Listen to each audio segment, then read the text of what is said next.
At 7 p.m. Eastern Standard Time, President Al Gore of the United States made a historic announcement regarding the escalating crisis in the Transnistrian SSR. The United States has officially declared war on the Transnistrian regime and the Western Soviet alliance in response to ongoing violence against Hungarian minority protesters in Transnistria. In his address, President Gore emphasized that the violence which has resulted in the deaths of innocent civilians is an intolerable violation of basic human rights. He called upon the nations of the Americas to unite in support of this cause and pledged full military intervention to bring an end to the brutality. In response to this declaration, Prime Minister Edward Thompson of the United Kingdom addressed the British people, expressing full support for the United States and announcing that the United Kingdom will contribute to the international coalition mobilizing against the WSA's aggression. The United Kingdom is preparing to provide both humanitarian aid and military support in coordination with American forces. As tensions rise, military forces from both sides are mobilizing and global powers are on high alert. The United Nations, which has struggled to respond to the crisis, remains silent following its disbandment years ago. NATO's successor organisation, the North Atlantic Defence Initiative, is now the primary military alliance working to resolve the situation. The British government has urged its citizens to remain calm and assures the public that all necessary measures are being taken to ensure the safety and security of the nation.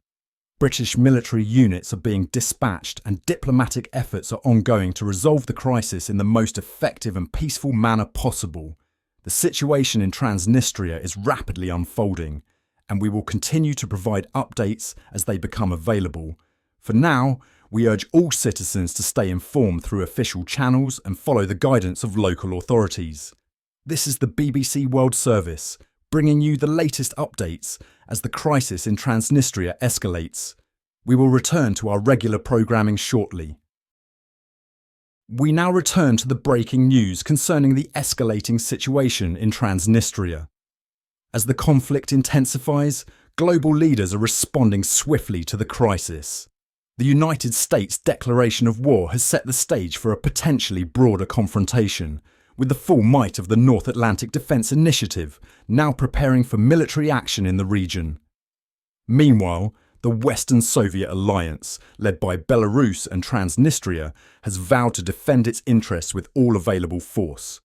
In London, Prime Minister Edward Thompson has reaffirmed the United Kingdom's commitment to supporting the United States, expressing full backing for the intervention and pledging to provide both humanitarian and military assistance.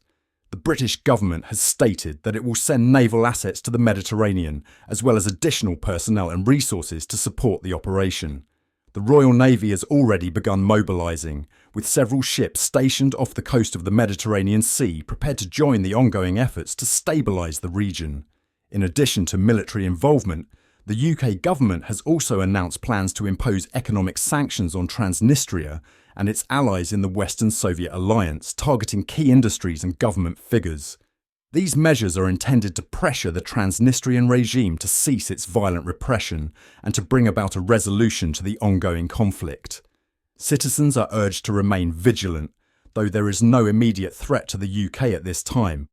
The British government has assured the public that all safety protocols are being followed and that the military is prepared to respond to any threats as needed.